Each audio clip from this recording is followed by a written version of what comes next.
big self, capital S, kind of trying to control the small s, and here we are.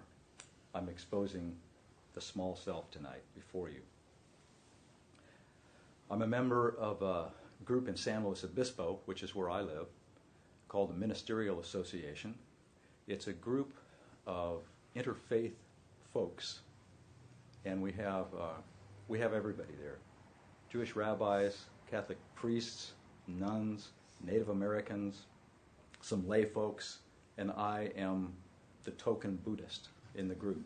I guess they couldn't find a priest in the area. We give similar talks, and I've given a similar talk on our faith journey. And there, it's a little different. Most of those folks don't know much about Buddhism. Here, not so. It's a little tough to pull the wool over your eyes.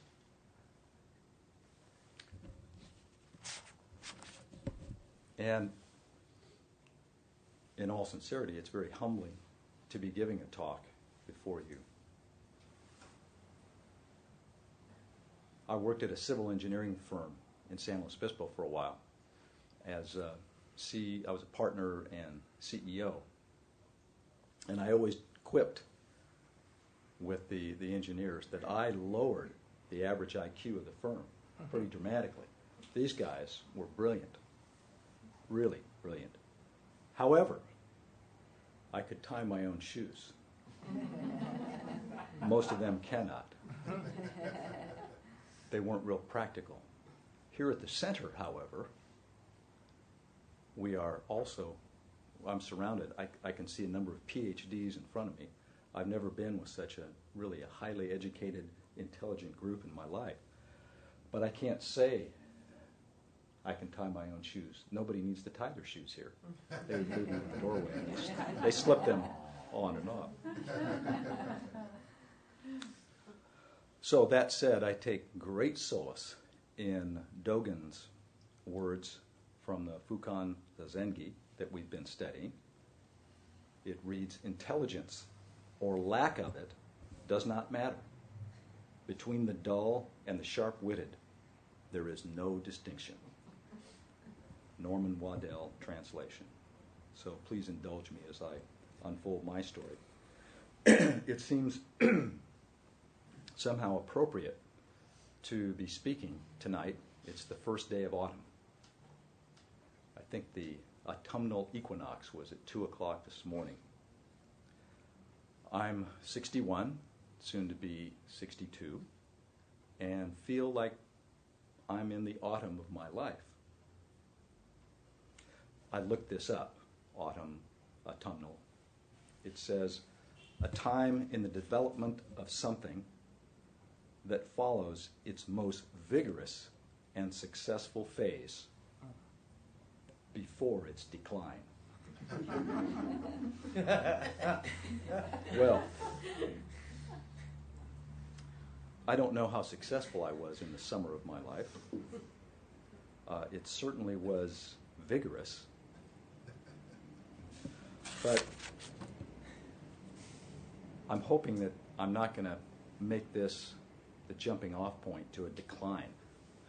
I'm hoping to become more like Hakuin Zenji. We've read of him. Roshi spoke of him a couple months ago. We had that introspective meditation and the soft butter method meditation, which I loved. I'm just finishing his autobiography, Wild Ivy. But as Roshi told us, Hakuin was extraordinarily active in his later years, prolific, a great calligrapher. So I'm hoping to be a prolific poet and continue to deepen my own practice. As I wrote in some poem, deepen it to the extent of 3,000 oceans stacked one upon the other. My own spiritual journey began for me at a very young age. I was involved with the Episcopal Church from grade school. Baptized, confirmed. I was an acolyte. That's probably where I get the love of liturgy here at the center, and robes, and incense. We were mischievous little demons, the acolytes at the church. We would kind of take bets to see who could fill the church up with the most smoke during high service. We used the censer, it's called, kind of a golden ball, and you put the incense in and you start swinging that thing. Well, by the time I got done, it looked like Los Angeles on a bad smog day. During this period, for most of my childhood, I was going to become an Episcopal priest.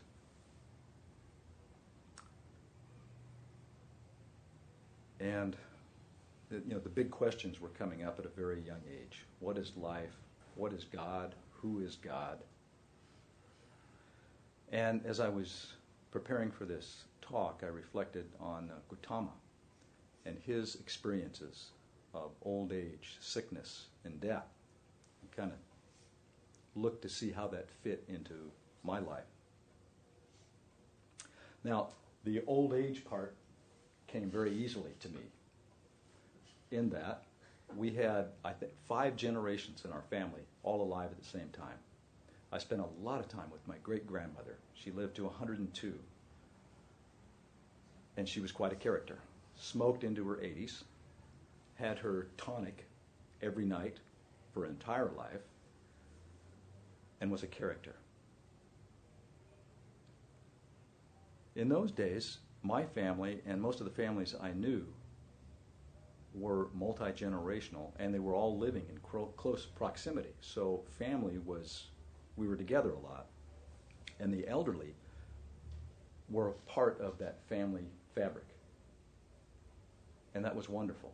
This carried on later into life when I was working with Alzheimer's and dementia folks. Now, the experiencing of the sickness and death,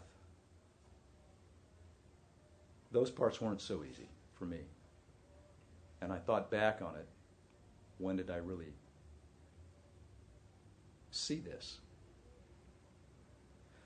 And an early memory as a young man, and I think this is grade school, was as a young boy visiting a polio ward here in Los Angeles. And this was the sister of one of my friends, one of my neighbors. And this was a large ward, many people in it, at least my recollection says so, just filled with paralyzed bodies covered in these gray iron lungs, all different kinds, the full tube, some just on the chest. I did not sleep that night. It really struck a chord. Death. Most of us remember the movie Night at the Museum. If you have grandkids, for sure you know it, or young children. I call this my Night at the Mortuary story. Fast forward now to my first year of college. I'm 17 years old. I'm in a fraternity, pledging a fraternity, drinking a lot, studying very little. And I get toward the end of the semester and realize, this is not what I want. This is not what I want to do. And the fraternity brother said, well, don't leave now. You're going to become pledge of the class or some such thing. Well, that didn't work. I still wanted to leave. I'd been living there, so I needed a new place to live. Went to the administration building where they had jobs and such, and found there was an application or a request for somebody to live and work in a mortuary. And I thought, that sounds intriguing. And as a young seeker, I said, that kind of sounds cool. Work in a mortuary, why not? So, long story short is I get the job. Now keep in mind that at this juncture, I'm 17 years old. I have never been to a funeral. Nobody in my family has ever passed away. I've never seen a body, a corpse, and I get this job. So now I'm living at Glen Haven Valley Mortuary in the San Fernando Valley.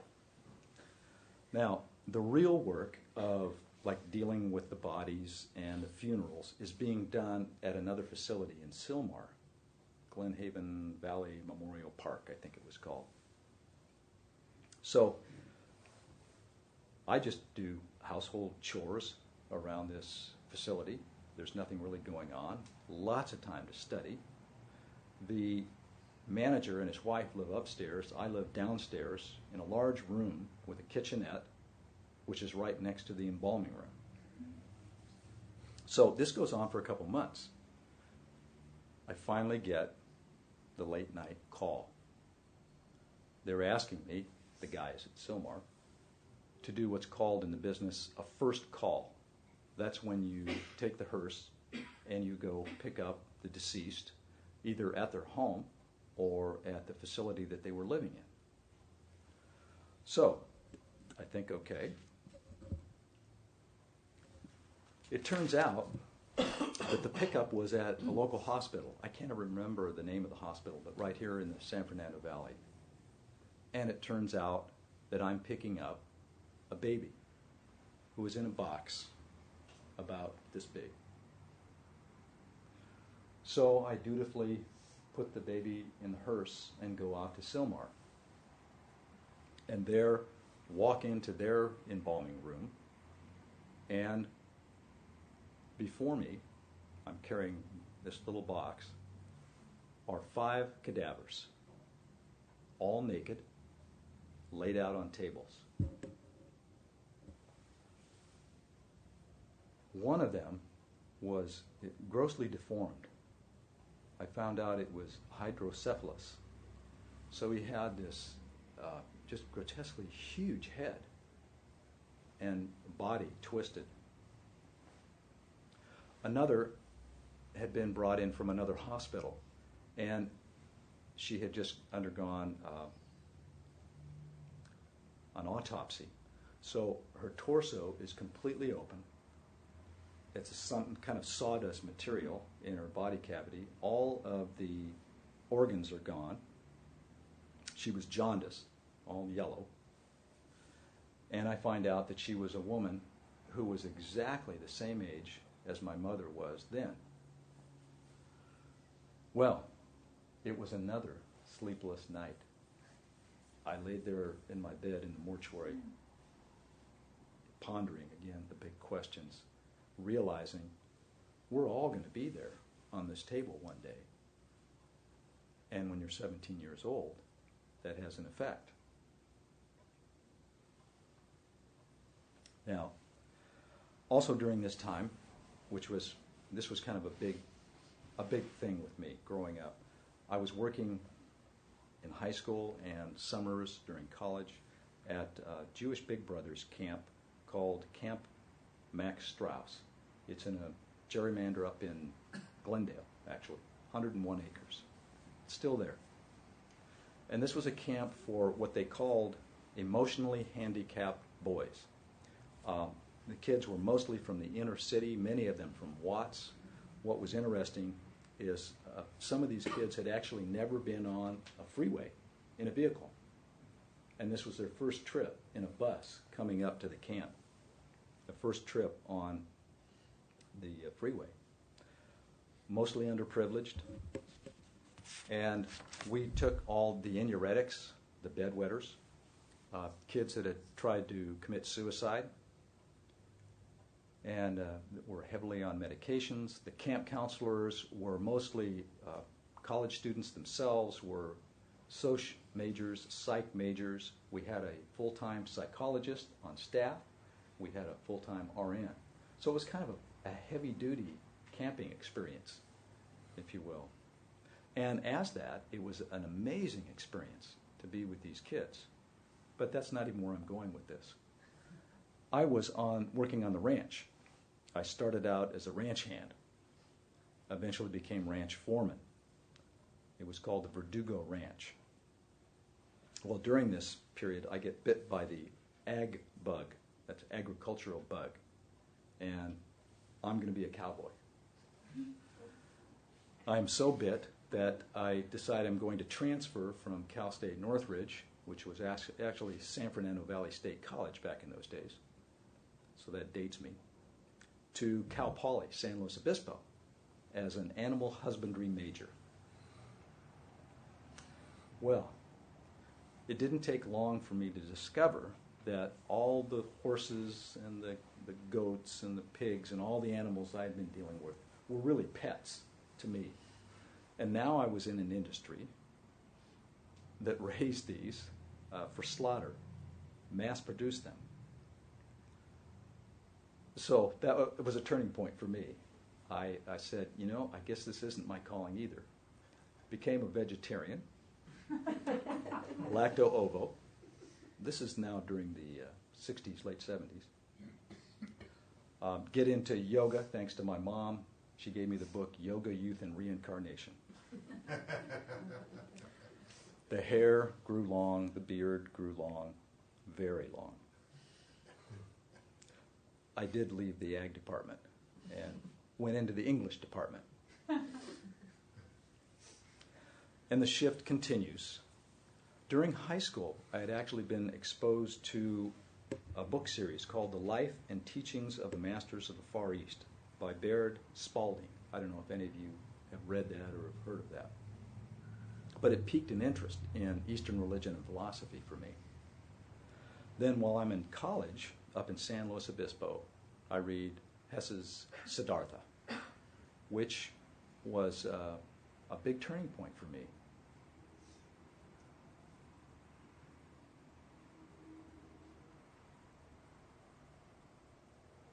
It was an infatuation, as I call it, with Eastern religion and philosophy. During this same period, I was reading the works of Krishnamurti. Many of you know Krishnamurti. I actually had a roommate who I would call a Krishnamurti-ite, kind of worshipped Krishnamurti. He was a philosopher. It sounds like he was a guru from India, but not so. He was actually fabulous. We used to go down to Ojai under the oak trees in the park. Beautiful setting. David, the roommate, eventually moves to Ojai to be closer to Krishnamurti. Those of you that know Tato, who passed away 2 years ago here, I think, but he had studied Krishnamurti extensively. So during this period, I become what I call a closet intellectual Buddhist. I moved back to Los Angeles for a spell, go back to Cal State Northridge, and spend time in the religious studies department there studying with Dr. Mayuki, who was a Pure Land priest, and a Dr. Schaffner, who was the department head. And the reading is endless. Many of you know the titles. Houston Smith's The World's Religions, works of Alan Watts, D.T. Suzuki, Suzuki Roshi from San Francisco Zen Center, especially his Zen Mind, Beginner's Mind, Kaplow's Three Pillars of Zen, Allen Ginsberg, Gary Snyder, The Existentialists, and on and on and on. Then something happens. I get married and have a family. And while I still enjoy a lot of this, it's more of a pastime or just a hobby at that point, because I have a family to take care of and support. I become, I'll admit, a workaholic. I now consider myself a recovering workaholic. I'm working gargantuan hours. The marriage, partly because of that, ends in divorce. Still have two beautiful daughters. After a spell, I remarry Carla. Many of you know Carla. I'm very blessed. I know that. Luminous Heart tells me that on a regular basis. So I've come through this family and work period. Then at 50, something else happens, another shift. Daughters want to give me a big bash. 50 years old, right? Well, not unlike the fraternity, I'm just not really into that. And I opt instead to run off to Big Sur, go camping and get some peace and quiet out there. While I'm there, sitting outside my tent, I read a Tricycle magazine, and it's an article on, I think it was the 25th anniversary of Siddhartha. And it really got me thinking. And it got me to the point where I realized all of my pursuits so far had been intellectual pursuits, almost mind games. I realized I needed to put in what I call pillow time, meditation. I knew that I needed to find a teacher. So there's a non-denominational Buddhist group called White Heron Sangha. I spend some time there, do some meditation on my own, but ultimately this brings me to the center, to CCLA. I find it online, like many of you did. We did have computers back then. I make a connection on the phone with Dokai. Interestingly, Dokai had lived in San Luis Obispo and taught up there for a spell. Then I make it finally. Football season's on, so I'm in town. I go to all the SC games with my dad to this day. And I decide it's October, I want to come to the center. ZP1 looks great. Well, we didn't have MapQuest back then, and I'm spinning around the neighborhood. I said, what's that? It's Normandy. What happened in Normandy? Well, eventually I find it. And right outside this door is Dokai, waiting patiently, and flags me over. Luminous Heart is assisting her at the ZP1. I don't know if you even remember that.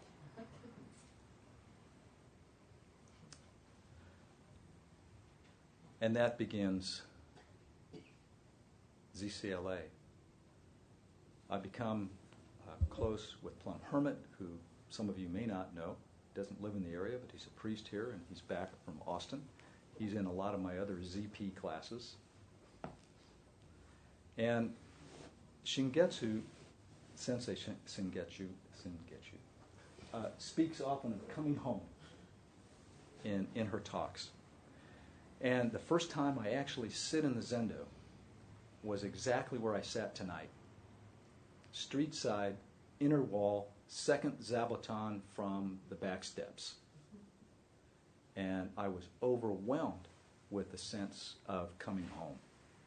And tears were just streaming down my face. Now, during this talk, it's, as you can tell, it's not really just chronological. When I was going through this process, I was just picking up themes, things that just kind of came up for me. One of those was impermanence. Anicca, it's called. And doesn't this slap us all in our face?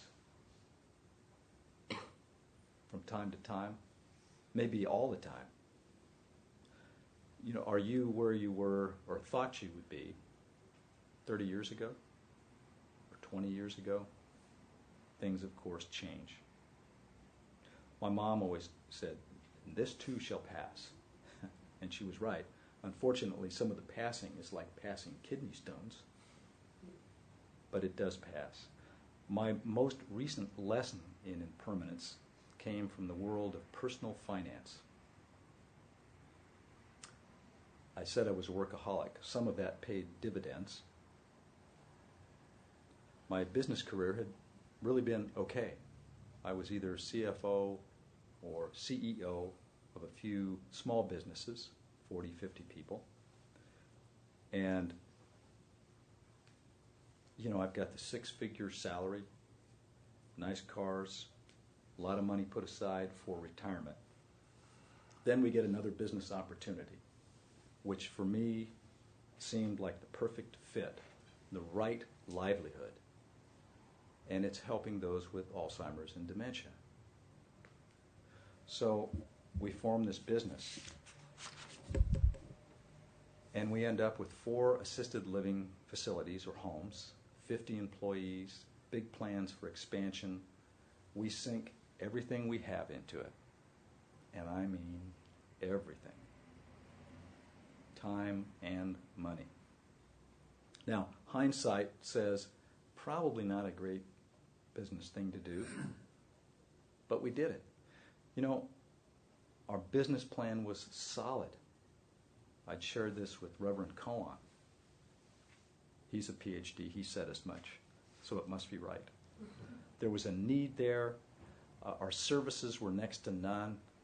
We were given high accolades as being the best in our industry for San Luis Obispo County. We had to fold. It's all gone. And I wish I could say that it was suddenly gone, but it was not. It was a long and very painful demise.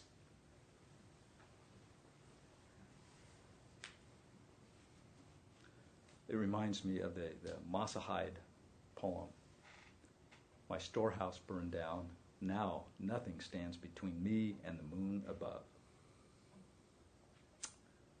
I know you're feeling sorry for me now. Pretty awful, huh? I mean, how could that possibly happen? We had the best laid plans. Pretty terrible, yes.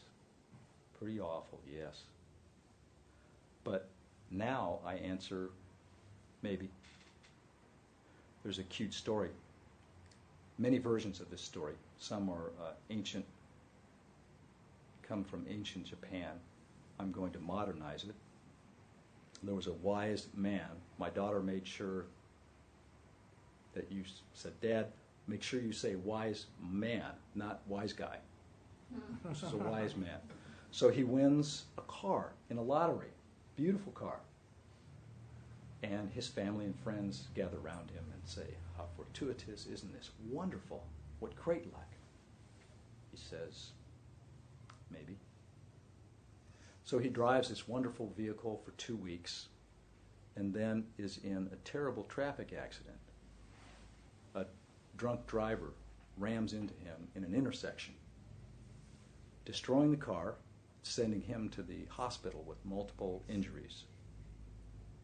His family and friends gather around him in the hospital, say, oh, this is terrible. This is awful. And he kind of whispers, because he's laid up in a hospital bed, maybe. Now, while he's in the hospital, there's a terrible storm and a landslide caused by the storm that wipes his whole house out. The same family and friends come to him in the hospital saying, aren't you lucky? You were in here. It saved your life. You were in the hospital instead of your home. And he said, maybe. You get the picture. In my case, my mom has just been diagnosed with Alzheimer's. So, as painful as the demise or the death of this business has been, and it has been very painful, with my mom's diagnosis, I have a new take on this. These 7 years of working with dementia patients, I look at them as a gift. Because now I have the gift, the tools, to walk this journey with my mom and hopefully display some wisdom and compassion as we go down this road. Practice aspirations and everyday practice. Well, this infatuation with Zen, and as Sensei has said, she calls it that, and it's become a love affair. And that love affair now has become, for me, a marriage. As many of you know, I aspire to become a priest. And for a number of reasons, good reasons, Roshi can't do this right now.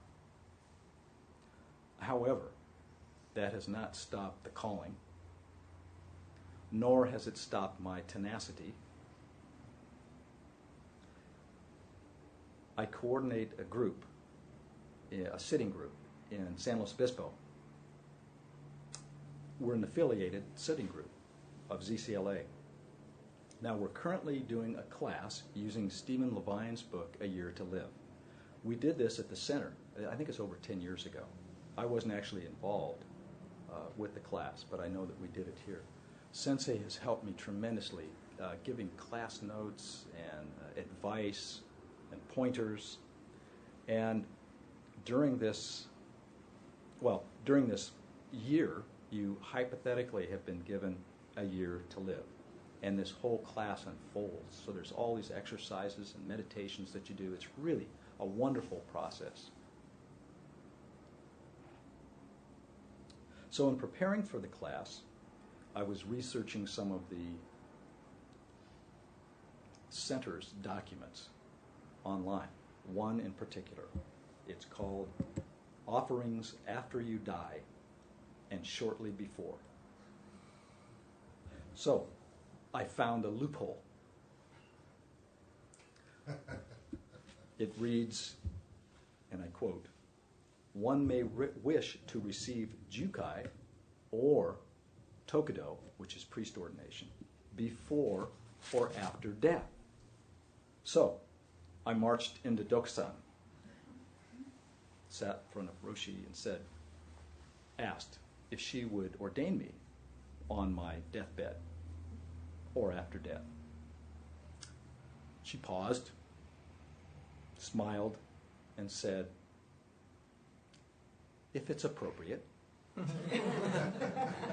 Well, I felt tremendous relief. I mean, win-win for both of us. You may not realize it, but when Roshi takes on a priest, it's a huge commitment for her. It's a lot of work for her. And of course it is for the priest as well. But I said, well, under this arrangement, I'd be dead, you're off the hook, and I get my wish. But there's more. As I mentioned, I'm in this Year to Live class. And that got me thinking. So I went back to the interview room and said,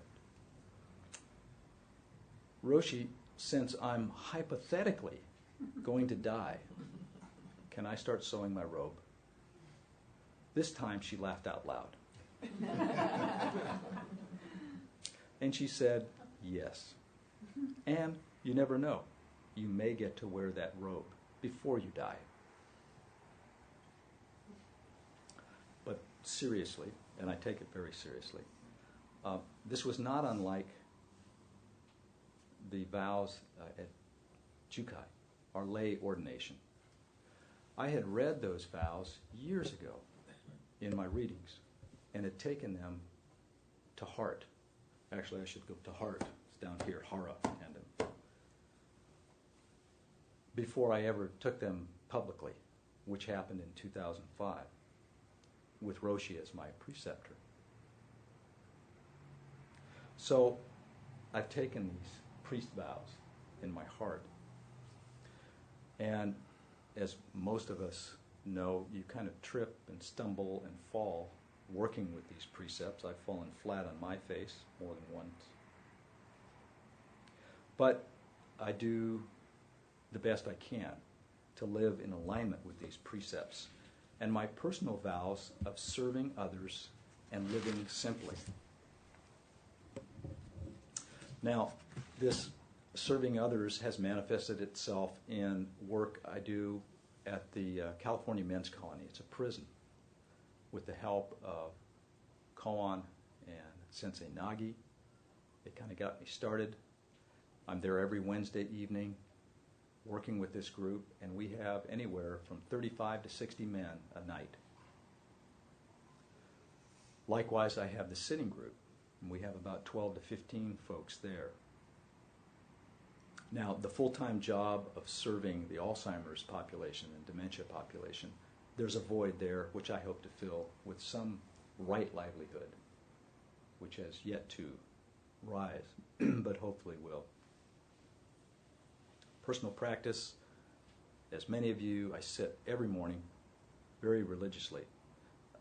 It's what I call now, it's the Arroyo Grande Zen Center And we have other names for it, but that's for another talk. I do my sitting, and then I do service every morning. It's kind of cute. It's one-man band. I have the Incan, the Makugyo, the gong, and I do all the services that we do here at the center. I do the meal chant before all my meals, before I go to work. I do the chants like we do here at the center. I try to parallel everything I possibly can to the center. And most importantly is to get down here as often as I possibly can to take advantage of all the training. And it's amazing, the training, if you're so inclined, the training that you can get here. The priests work with you, the senseis work with you. It's really quite wonderful.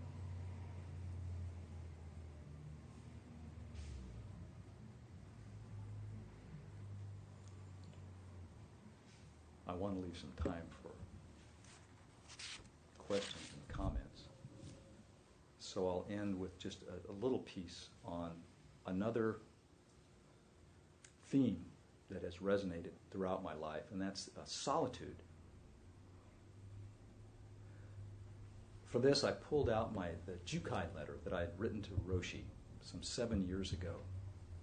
Parts of it read, "Throughout these 55 years, now it's 61, I have enjoyed and been comfortable with, even craved, being alone. In fact, it has become a necessary part of my life, whether it is a long solo backpack, a hike in our local hills, a solitary walk around the neighborhood, or simply doing my zazen. I literally get tingles or am moved to tears reading stories of the monks and other individuals and their self-imposed isolation.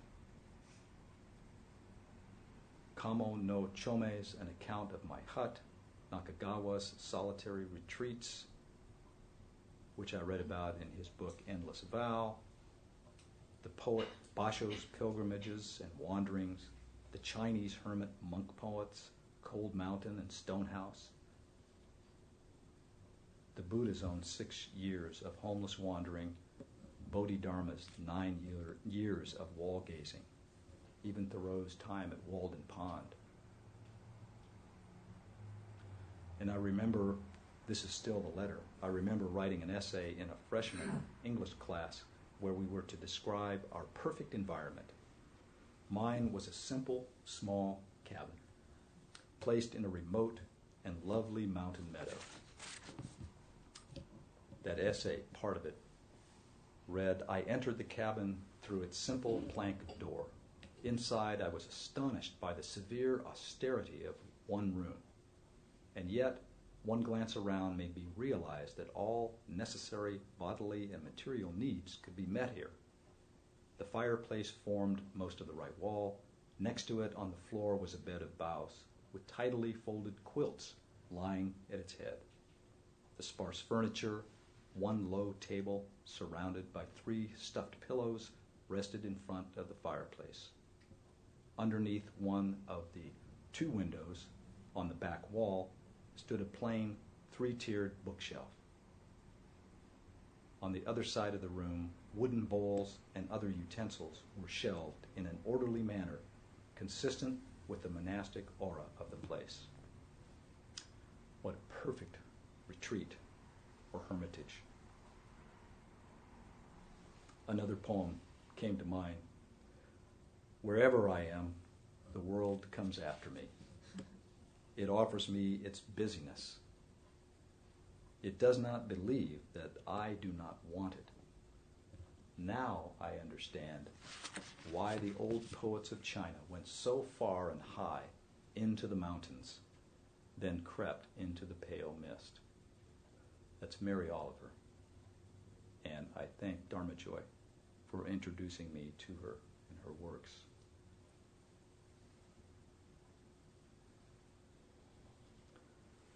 So connected with this is this need for solitude, is the connection with nature, our environment. In my own numerous sojourns to the Sierras and other wilderness areas, all the necessities of life just on a pack. This has been on a pack walking or on cross-country skis. This has been a religious experience for me. I realize, thinking back on it now, that the hiking was indeed kinhin, and the hours of just sitting by mountains, by mountain streams or lakes, that was zazen, shikantaza. Tomorrow, I get to head out to the Sierras again, to one of my favorite spots, Desolation Wilderness, to a lake, Heather Lake. In my will, it is written that some of my ashes will be spread around this lake, this very lake. And I'll end with this, a poem called Desolation's Heather Lake. Ever up miles of blocky talus slopes, granite stepping stones to the subalpine kingdom. Painful rites of passage to gain her shores, the obligatory whining and wooing, a grueling foreplay this. Seen from above, moments before the downward plunge into her watershed, she lies embraced by the granitic million-year-old bedrock of her creator, hues of earth, water, snow, and foliage. To be beside her is to know her pleasures, her red fir, alder, dogwood, willow, and aspen, her lady ferns, alenium, monkey flowers, and lupin, her nutcrackers, robins, chickadees, sparrows, mallards, and evening myotis, her chipmunks, pikas, yellow-bellied marmots, and golden-mantled squirrels, her eastern brook, rainbow, cutthroat, and browns. I know of her many faces, crackling with thunder and lightning, icy with hoarfrost, gowned in bridal white, angry with blistering heat, bursting with color, crazy with vertical blowing sleet and hail, gay in her whirling dances with fall leaves, blushing with alpenglow, showered with shooting stars. And I have known peace there, the peace of solitude, the peace of understanding, the peace of lovers in the afterglow, the peace of not knowing. Wherever I roam, I see in my mind's eye the ripples from the wind caressing her face, smell the perfume of her crooked wood pines, hear her giggling creaks, feel her soothing breezes on my skin. I sense her presence within and feel her lure between our encounters. And I'm looking forward to seeing her on Saturday. Thank you very much.